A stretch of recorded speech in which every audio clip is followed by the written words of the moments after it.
Hi, I'm Krista Gregg, your host for She Diaries, a podcast sharing the real, unfiltered stories of women who've lost their husbands to suicide. It's raw, it's honest, and it's about finding your way through the unthinkable. Before we get to the show, please know this podcast includes real stories of suicide loss and is not for little ears. Some episodes may reference the method of suicide and include emotionally intense or uncomfortable descriptions. We understand how sensitive this content is and carefully edit each episode to honor and respect both our guests and listeners. If you or someone you love is struggling, call or text 988 or visit 988lifeline.org.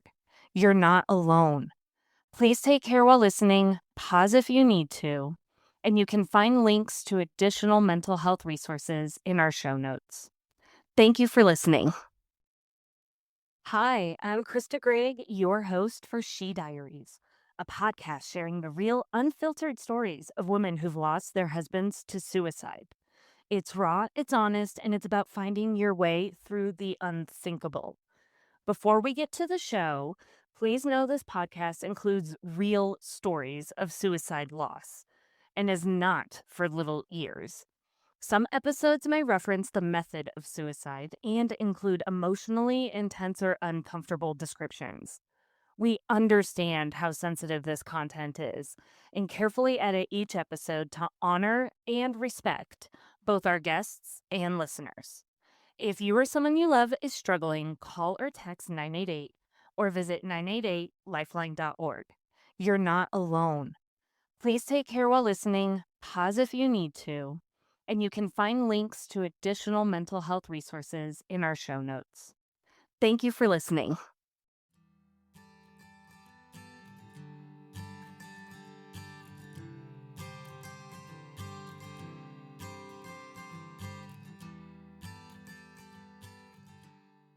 So they took me next, and in the car, I said, "Why couldn't we just why couldn't I go with my kids? Why did you have to separate us?" And they said, "Because when someone loses their regard for their own life, all bets are off as to whether they'll honor any life." And we were trying to minimize the damage. That's where we ended part one of Kathryn Craft's story. If you haven't listened to part one, pause here and please go back. That first episode is critical to understand how everything led to this moment. And part two begins in the middle of that police standoff. Kathryn, her children, and her parents are transported to safety. The farmhouse is surrounded by first responders, and time begins to tick by with no clear outcome, and the sun begins to set. Officers begin preparations to use mace to see if they can get Ron out of where he is hiding. And Kathryn, she is suspended in the unknown. This is the chapter where her phrase, "choose this day," was born. It is a quiet, powerful promise to keep going, even in the face of unimaginable loss. Thank you for listening, and here is the rest of Kathryn Craft's story. These are feelings drag me away. Fingers crossing now on my way.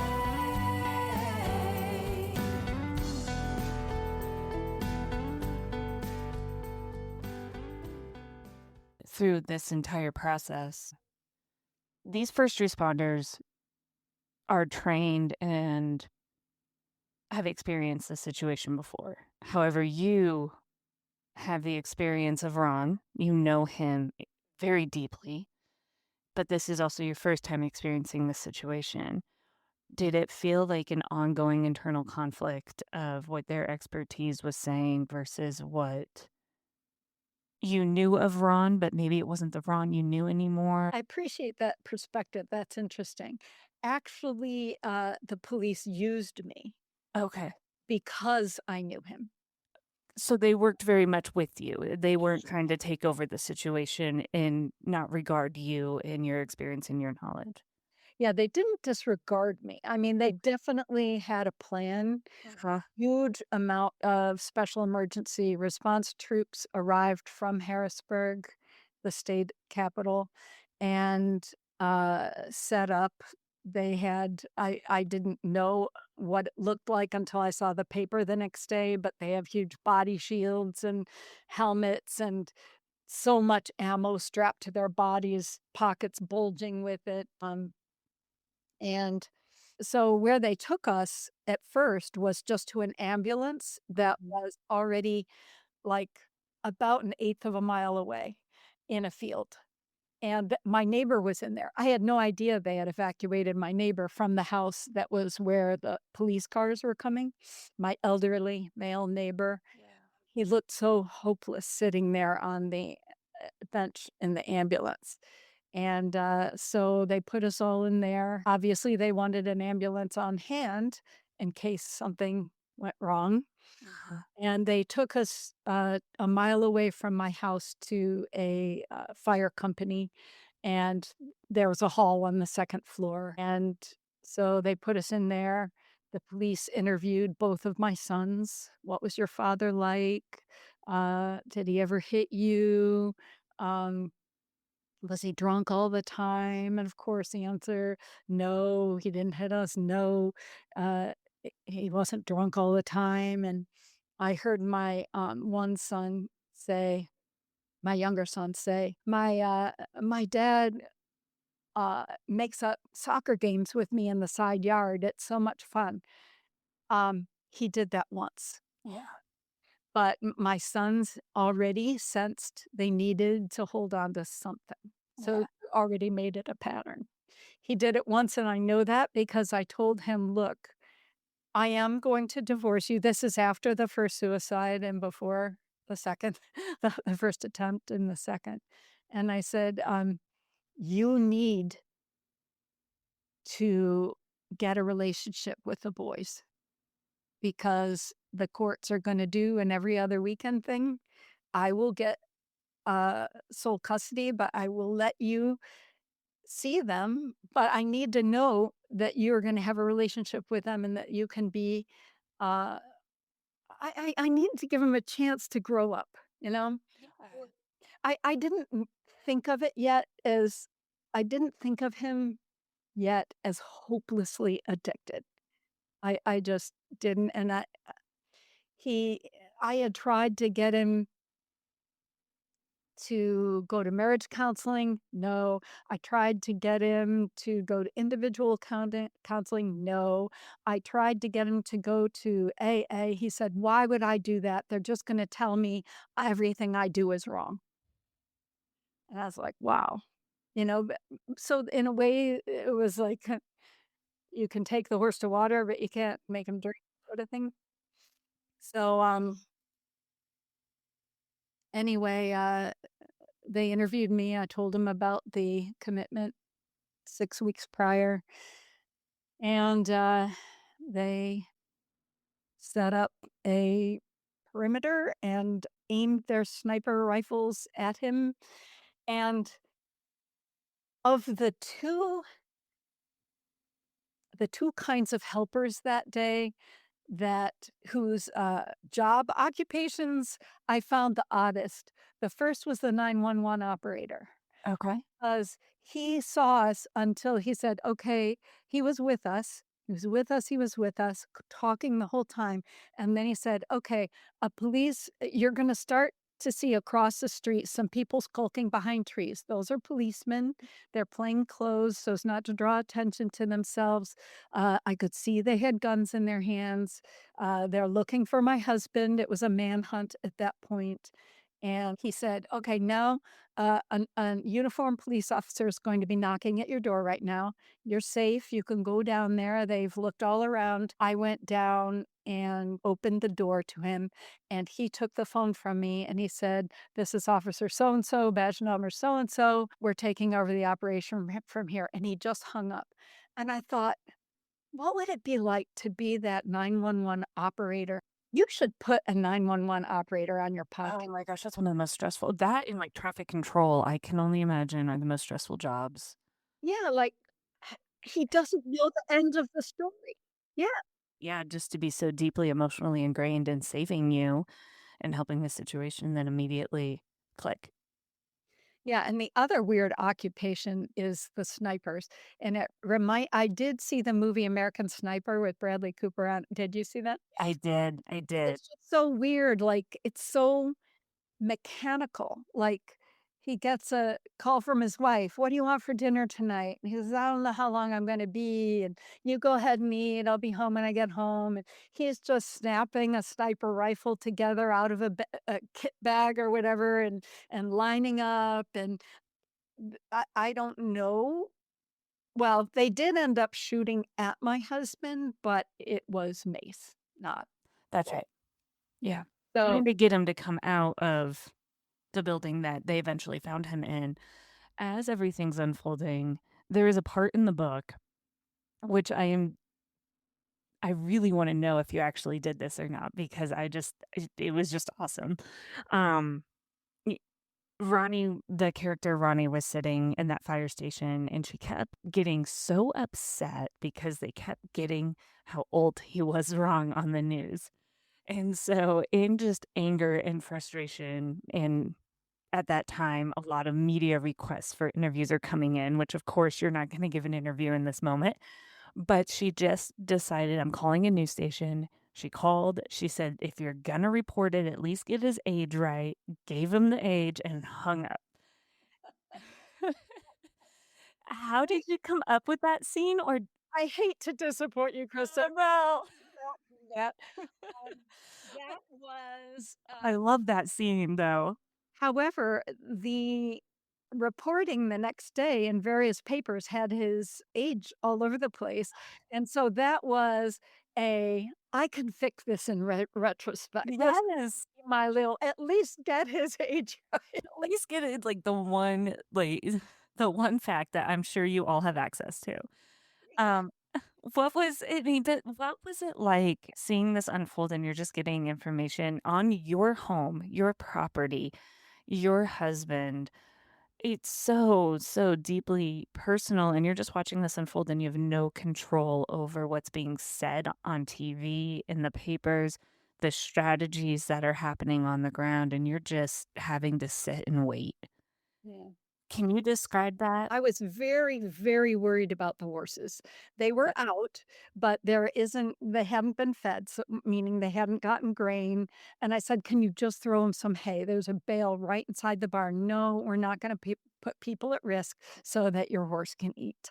But colic is a real thing. It can kill a horse, and I'm just trying to save lives as well.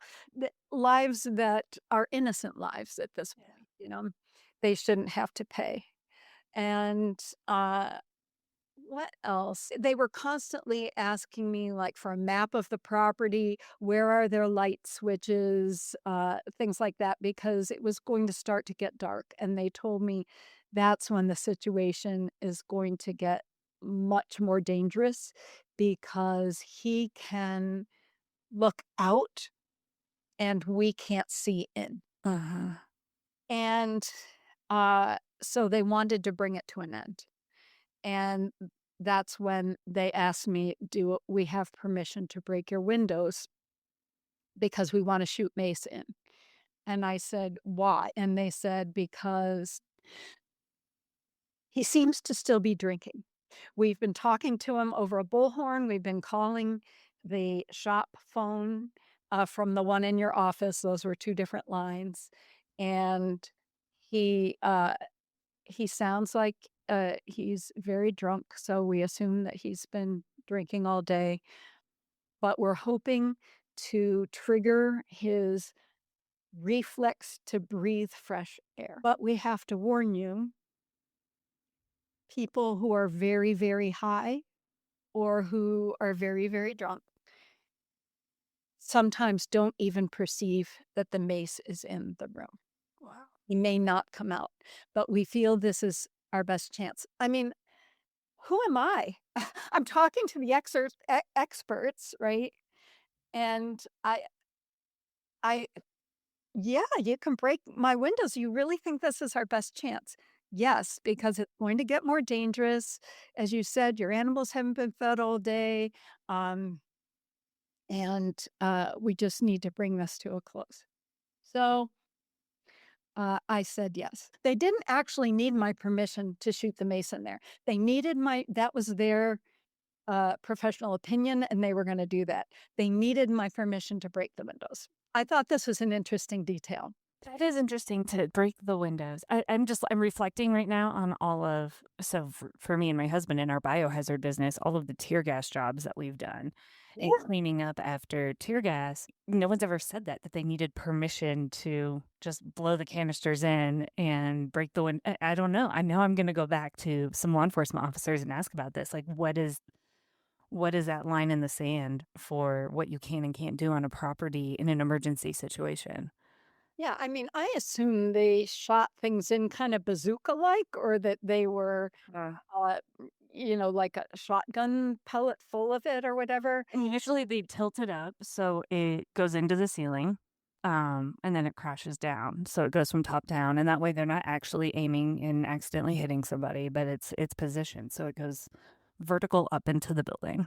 That's interesting. We had one big, mu- it's a pink dye splatter uh, on the ceiling and one high on the wall. And then about a half hour later, uh, the corporate in charge of the whole thing.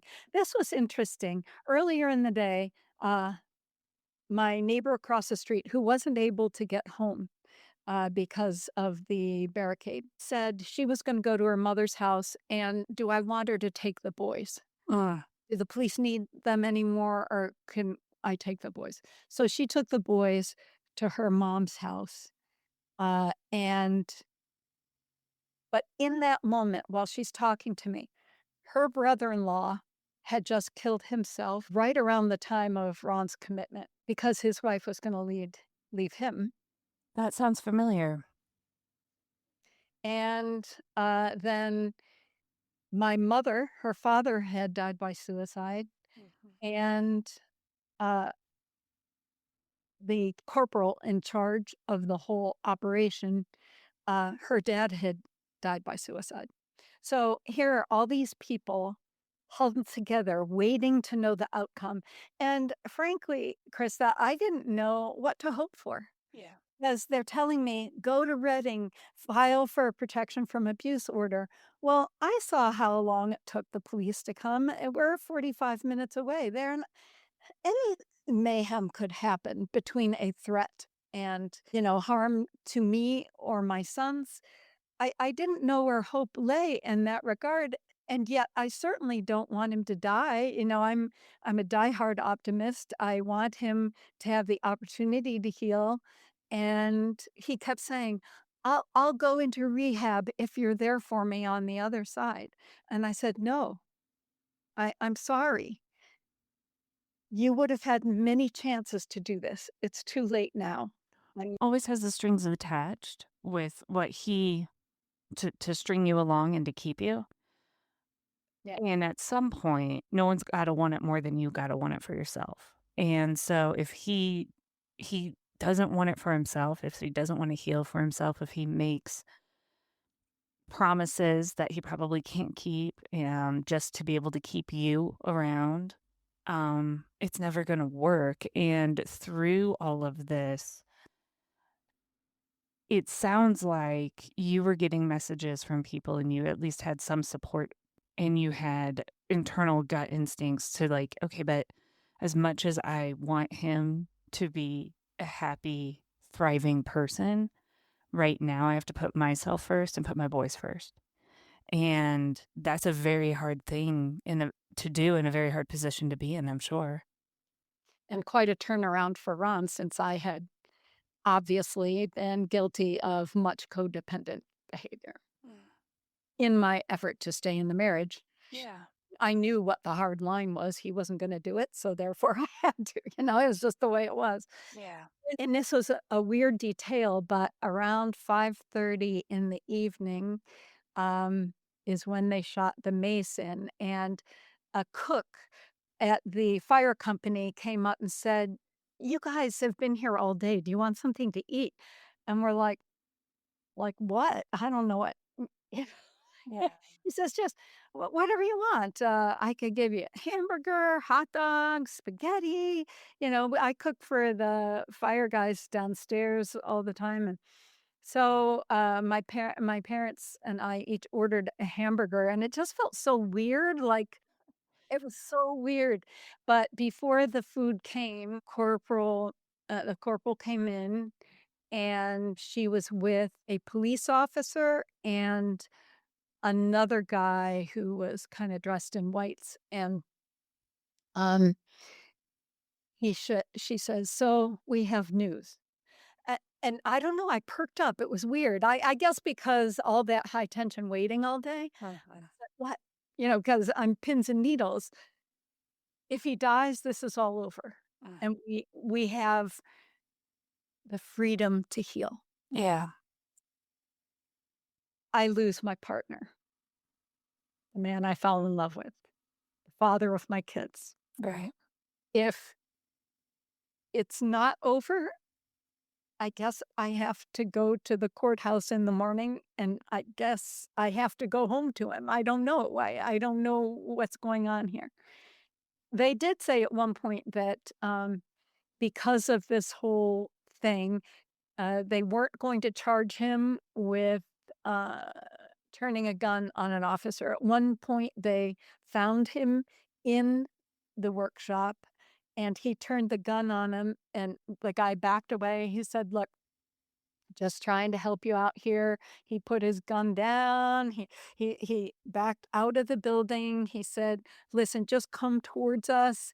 Uh, I think he probably backed completely away. And then someone over the bullhorn said, "Mr. Williams, we understand there's extenuating circumstances. We won't charge you with the crime, but you need to come out and put the weapon down." And they said very exactly what to do, and he wouldn't do it. So anyway, she comes in, we're now late in the night, Yeah. and she says, "We have news." And she says, "We have news." She said it twice. And then she said, "He did it. He shot himself, and he's dead." And I collapsed to the ground. I'm sobbing. And not the policeman, but the man who was dressed kind of in scrubs or something. He I don't know, this is how I remember it. That could be he may have been in a different kind of uniform. He put his hand on my shoulder, and, I looked up at him just because I didn't expect to be touched right then, Yeah. and, the corporal said, "This is so and so. He's an EMT." And I said, "Did you see him? Were you with him? Did you try to resuscitate him or what?" And this is the line that always makes me fall apart, and it's in the book. Mhm. The corporal said, "No, he's an EMT. He's here for you." No one had ever been there for me. And it just kind of broke me apart. I don't know, hearing that. And then I realized there were people there for me all day. And I don't think my parents wanted to be there in the least, but they were stoic about it. And so then I had to go get my kids. Yeah. And oh, I said, "Can I go get my kids? I need to be with my kids." And they said, "No, the coroner's at the house. He's going to need to talk to you." And that was when I had that weird moment I had shared with you before that I go to the door of my own house and walk in, and the coroner comes forward and greets me with his hand extended and says, "Hi, I'm the coroner. I'm so and so. You must be the widow." It broke my heart reading that in the book. And oh, so this is the other thing. I came out of the house and looked towards the shop because I knew that's where it had happened. And I saw the back of his head and he had a lined jean jacket on that had a tan corduroy collar. It's one he wore all the time, so I knew it was him, even though he was facing away. And right then, these people came up the driveway, friends from the horseback community. And they said, we tried to come up when we heard there was a problem at the Williams farm earlier, but we got stopped by the barricade and they've opened the barricade now. My God, what's going on? And like anybody who knew Ron just couldn't believe it. Like they felt like this came out of the blue. They didn't know he drank to excess anyway. Yeah. But uh and right then I saw movement over by the shop and it was backlit because it's dark and the light was coming from the shop. I saw someone coming out in a gas mask and because the mace Yeah. so It strong, doesn't go away. yeah, you would gag from it months later. They said there's envelopes uh, addressed to you on the desk in there. Um, but they told me that later. What I saw right then was 4 people picking up my dead husband and laying him in a body bag and zipping it up. And let me tell you, that is an intense thing to see. And I remember my friends trying to create a human wall saying, you don't need to see this. And I said, no, I have to see this because it's just so hard to believe. The whole thing was so hard to believe that it happened. And even writing about it, it makes it more real in a way, but I'd been so happy for so long. I was gonna write an article for a women's magazine. I had already drafted it about because the first 10 years, we just sailed through them, and we were so happy, and we were doing the renovation. We were building something together, building a life, creating a property, just like, that heaven that we wanted to raise the boys in. So I had many tips that I was going to give these women. And now look what happened 5 years later. Like, what? It was just so surreal. I can't even imagine. And there's a point where in our pre-conversation you said the emergency was no longer ours and you saw another ambulance drive by that had nothing to do with you. And you had to also face that this was not you were still living this and this was still a very raw and fresh moment for you, but emergency responders in the world was already moving on.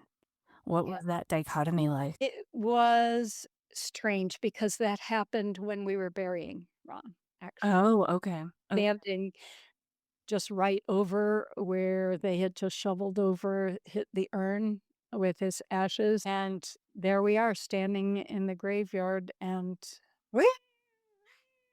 going by. And I just thought, wow, you know, we are not the only ones. We have not been singled out.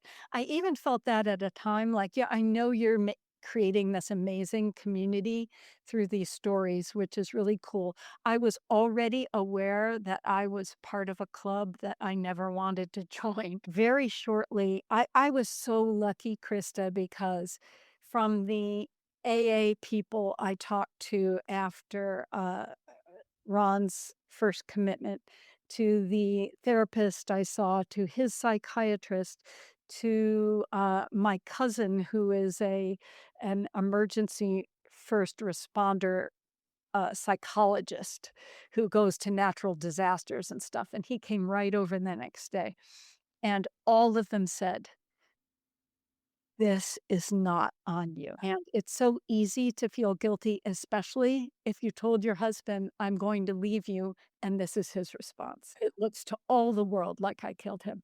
My next husband was so brave because my marital resume did not look so rosy. you know, he was very brave to enter into this world.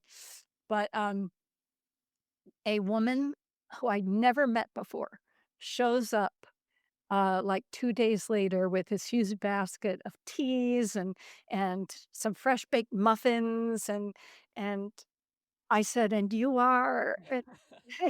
And she says, "My name is Lois, and, I live over the hill, so I heard what was happening, with the standoff and everything, and, my husband, I found him in our barn.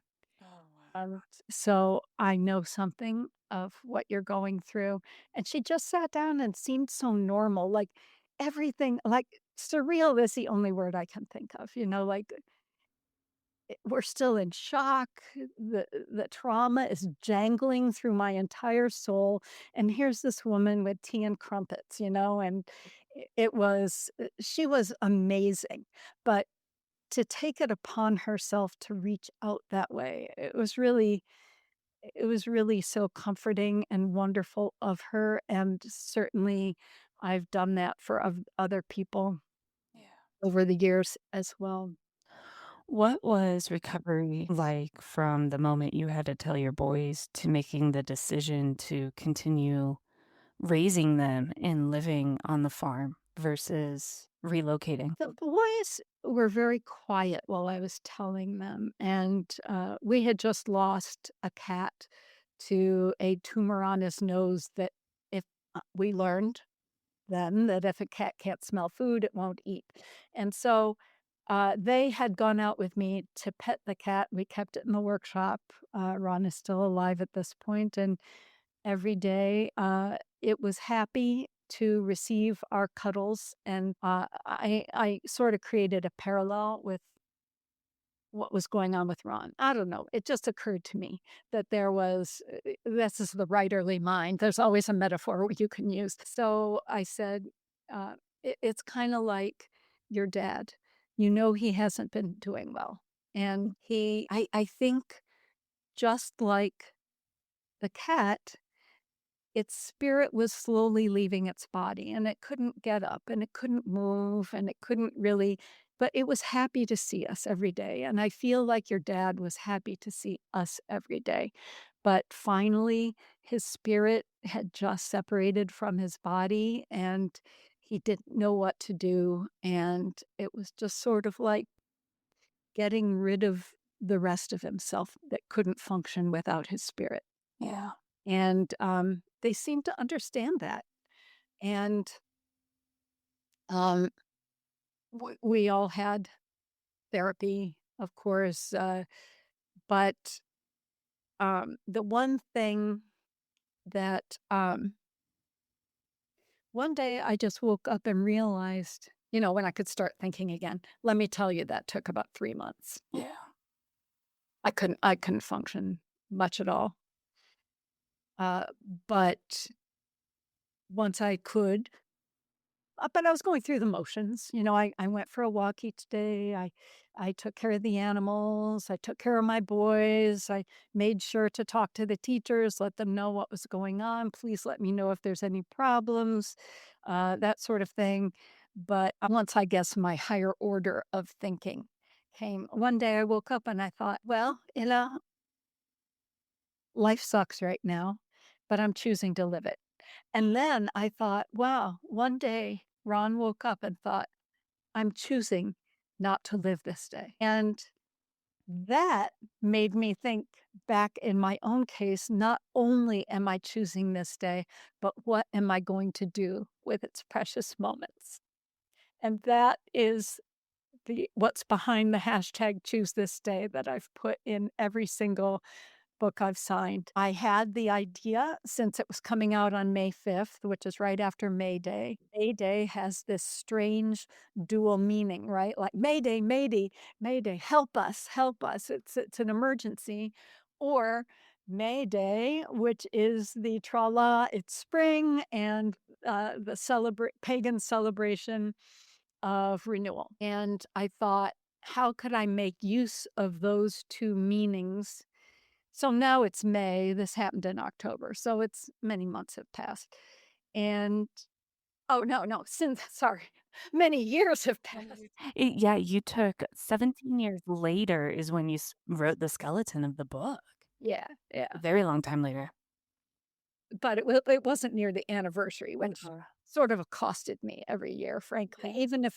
Even once I started to forget about the date or to be worrying about anticipated, like, uh, the light would come in on a certain slant in October, and that spicy smell of dried leaves in the air, and, you just wanna bite into a crisp apple. I love that time of year, and so, it was just so weird that on this gorgeous, gorgeous day, he decided not to live it.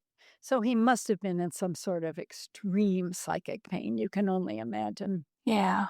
He thought he was helping us because he figured I would get the money that his mom had left him.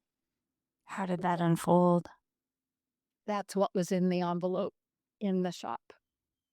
As a matter of fact, I took the next day, deep breath outside, ran into the shop, grabbed the stack of envelopes, ran out. There was a lot of blood, and they had put shavings from his woodworking on top of it.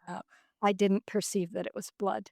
So I'm running out, and I slid across this huge puddle in my shoes, and I went, and in comes all the mace. Oh gosh.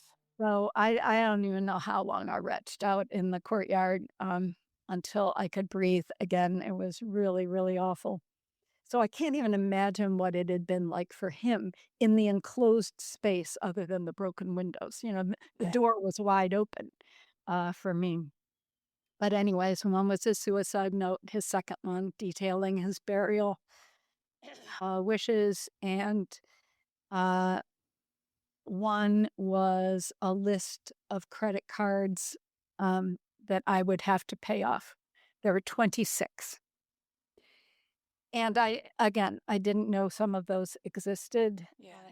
He was a what I call credit card gambler. He would uh, he'd get 0%. They want to give me another credit card. Okay, I'll transfer this huge balance onto this one, try to pay it off, while it's still 0% and no one's after me. Yeah. I didn't realize that's what he was doing, but then I learned.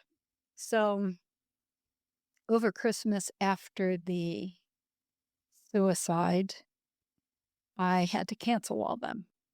And I'm hanging on the line for a long time at each one. And they tried to say, oh, we can give you one in your name. Oh god.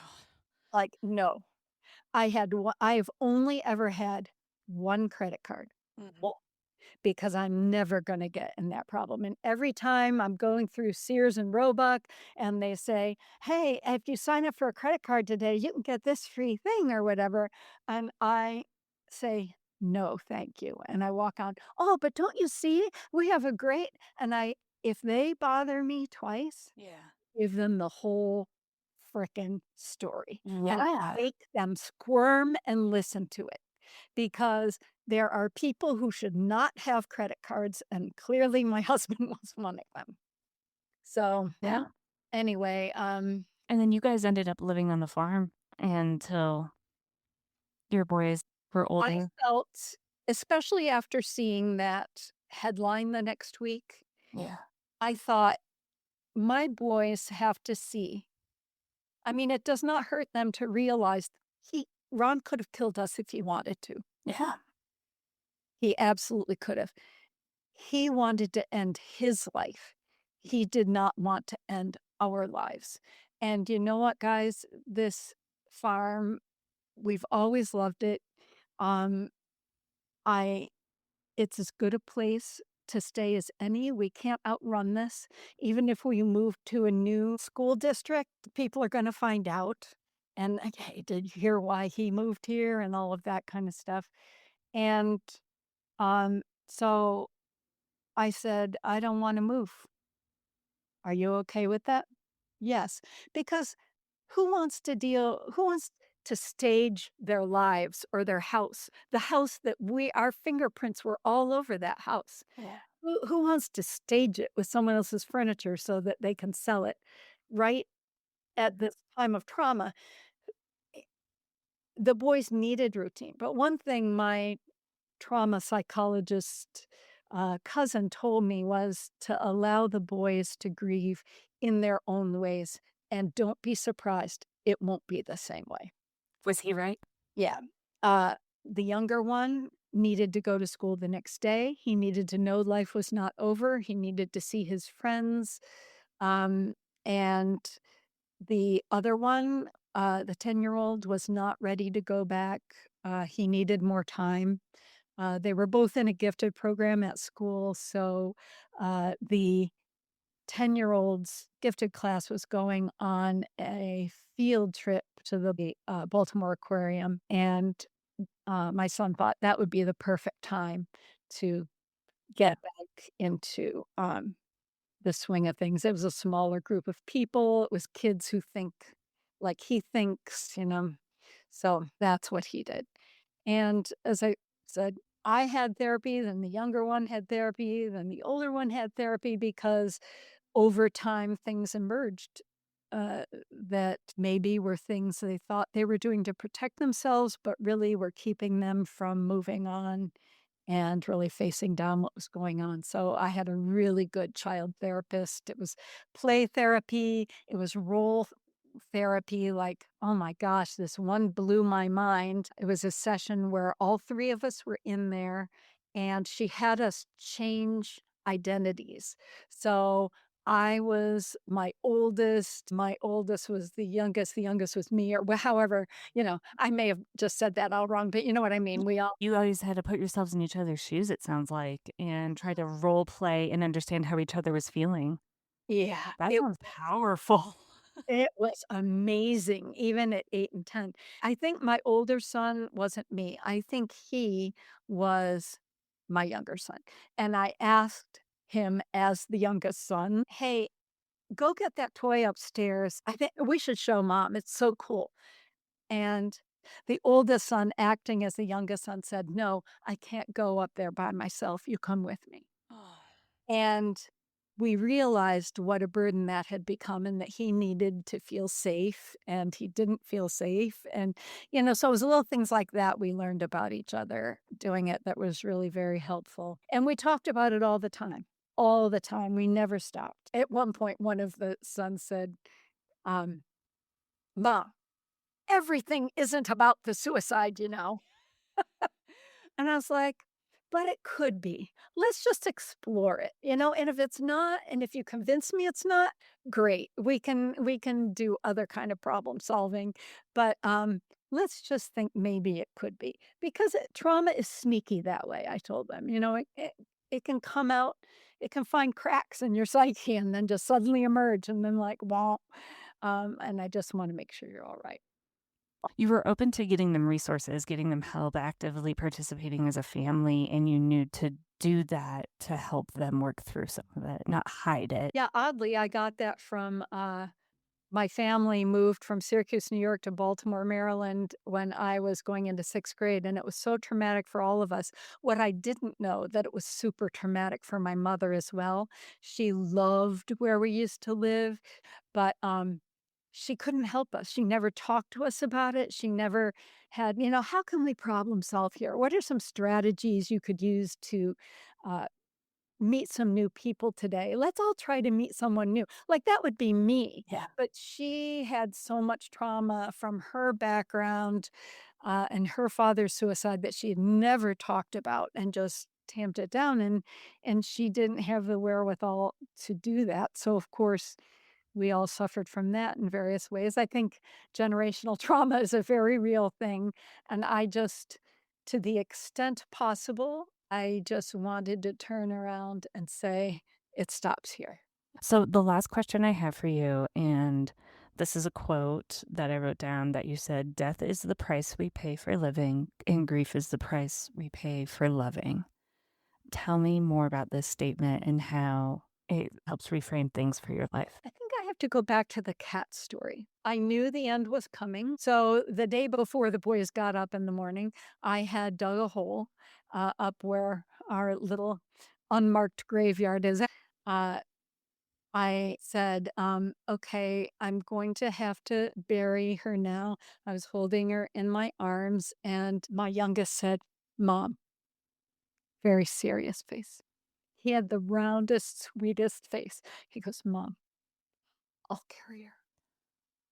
And I handed her over, and she's draped over his skinny little arms, and he carried her up to the top of the hill where we buried her. And um, I just I just thank God for that moment right at the time. So I explained to them that her spirit was free, that we're just burying the bones. They learned that then. My guess is their loss of Ron was maybe 20% grief and 80% trauma. Yeah. He had been separating from them and glomming onto me more. He did all the wrong things, like, you know how when you get a divorce, you're not supposed to say to your kids, convince your mother to stay with me, Oh my gosh. We did. Completely putting them in the middle of the situation. And so, they would come talk to me and I'd apologize on his behalf. He doesn't know what he's doing right now. He's not thinking clearly. And I feel that it was a whirlpool of shame, depression, financial issues, and alcoholism that just created this swirl and this downward pull on him. My youngest son has convinced himself that it was financial first. Mhm. So it was interesting. Their college applications both had something to do with the suicide. And my youngest said, I want to be an engineer because I'm strong in math and science, and because the world will always need engineers. And my father killed himself, and he did it because he sunk our family into financial distress, and engineers can make good money, and I'll never be in that position. Wow. So there was that. But my older son, he wrote in his college essay, I don't think my father's life mattered enough. He didn't have much of a relationship with me, and life just went on. Life just went on without him. And I wanna be an opera singer because I want to move people. I want they will not forget me after they've heard me sing, Wow. and this is how I made him matter. Yeah. And But there's a picture you sent me of you and your boys celebrating the publication of the book. yeah. How did you all celebrate when it was published? I think it was just, being together and holding up the book. It's not like we had a cocktail. Yeah. Just celebrating emotionally the fact that I was able to make something of it, Yeah. and, it's a legacy, it's not the one we would have chosen, but that's why I write pretty much is to move people and to leave a legacy. And I'm a teacher, so whenever you're a teacher or a developmental editor is another one of my hats, and you are helping other people. And if they're younger than you and healthier than you, they may extend your legacy beyond your death as well. So I think of that a lot. And I think in a very unhealthy way, one thing I did after the suicide was tried to live for Ron and me because it was such a waste. Like, he had such a talent, He was an excellent bartender for one thing. He made the best Bloody Mary mix I'd ever tasted. Actually, I liked his Bloody Mary mix so much, I would drink it without the vodka because it just diluted the amazing flavor. And he was a show jumper. He would make $1,000 a ride even back then on the main line just to show somebody's horse, win a ribbon, and go home. Mhm. Um, and he was probably the best detail carpenter I've ever seen um, or ever worked with. I feel like, how could you just not want to get better? But obviously that's me speaking from a place of mental health. I don't know what it's like. I think I had mentioned to you on another conversation that the day the cover of the Far End of Happy, the cover reveal came out, was the day that the world found out that Robin Williams had died by suicide. Yes, you told me that, yes. And he had described his mental illness, which became eventually his physical illness with Lewy body syndrome, that he it was like someone had took coarse sandpaper to his bones. So I totally cannot imagine the kind of psychic pain my husband was in, but certainly uh I would not want coarse sandpaper on my bones. So if he felt like that, I can understand that at some point it had to end. And then when I went to Al-Anon after the whole thing was over, um, I had kind of gotten used to telling people my husband killed himself, not say commit suicide, Yes. because a friend of mine who works with the National Mental Health Association told me they're trying to get rid of that because that was a Catholic term. Like if you died by suicide, you had committed the ultimate sin against God, and you could not be buried in a consecrated ground at the church. You had to be buried somewhere else. And um, now we understand more about mental illness and that it is the result of mental illness. The person isn't thinking right. They're not capable of higher order thinking. They're not capable of problem solving other than the one final solution.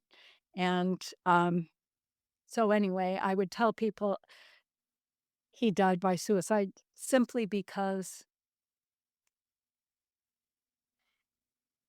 if I saw the shock on their faces, it mirrored the shock I had felt and made me feel more sane. And you know what? We also need trauma. Yeah. And I hate to say that because I don't want to wish it on anyone, but we can't evolve. We can't grow. We can't know what we're truly capable of unless bad things happen. This is what I've learned through my deep dive into story. Have you ever read a novel where everything was good all the way through? No, that would be a stupid story. And I think we all, if there's one thing I want to leave everybody listening with, and you, is that we need to make of our lives a good story. We need to overcome. We need to have the hopeful ending. And if we can't do it for ourselves, we have to make damn sure we're leaving it for our kids. That's absolutely beautiful, Catherine. Thank you. I deeply appreciate your time today, and I deeply appreciate your vulnerability and sharing with everybody your story. And it's an important one, and I really appreciate you being a guest on She Diaries. Thank you. Thank you for doing this. I too think it's important. I know there are a lot of people who are struggling to get beyond this. It's way too common. There's a Facebook meme out there right now about trans kids and about I'm not trying to make my kids trans by allowing it. I'm just trying to keep my trans kid alive. And there are a lot of stressors in modern life, constant comparison on social media being one of them. And we're losing way too many kids to suicide. At the time I wrote The Far End of Happy, which was it came out in 2015. So I was writing it in 2014. We were losing a Middle East veteran every 20 minutes to suicide. Think about that. Wow. Every 20 minutes. Uh, Life is hard, and we need all the help and community and support of each other we can get. So thank you for doing what you're doing. Little by little, we'll keep making some progress. All of us in this space together. So thank you. Thank you for joining us for this episode of She Diaries. We know these conversations can be incredibly heavy. If you're feeling overwhelmed or need support, please take a moment to care for yourself. In the show notes, you'll find links to mental health resources, crisis lines, and support groups. If you're in crisis or need immediate help, call or text 988 or visit 988lifeline.org. You are not alone. If today's story moved you, we'd love for you to subscribe, leave a review, or share the episode with someone who might need it. To stay connected, follow us on social media at Bright Sky House and subscribe to our e-newsletter at brightskyhouse.com. If you'd like to connect with a guest or share your own story for a future episode, send us a note at hello@brightskyhouse.com. Every story deserves to be heard. Thank you for helping bring this one to light. Until next time, I'm Krista Gregg, and this is She Diaries. These are feelings drag me away.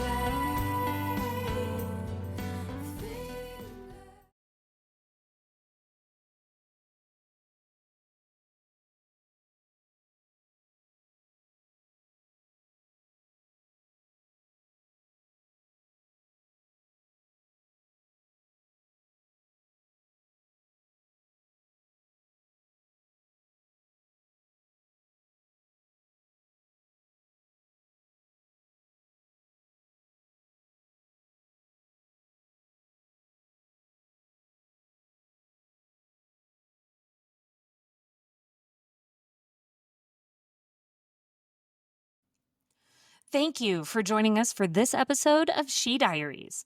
We know these conversations can be incredibly heavy. If you're feeling overwhelmed or need support, please take a moment to care for yourself. In the show notes, you'll find links to mental health resources, crisis lines, and support groups. If you're in crisis or need immediate help, call or text 988 or visit 988lifeline.org. You are not alone. If today's story moved you, we'd love for you to subscribe, leave a review, or share the episode with someone who might need it. To stay connected, follow us on social media at Bright Sky House and subscribe to our e-newsletter at brightskyhouse.com. If you'd like to connect with a guest or share your own story for a future episode, send us a note at hello@brightskyhouse.com. Every story deserves to be heard. Thank you for helping bring this one to light. Until next time, I'm Krista Gregg, and this is She Diaries.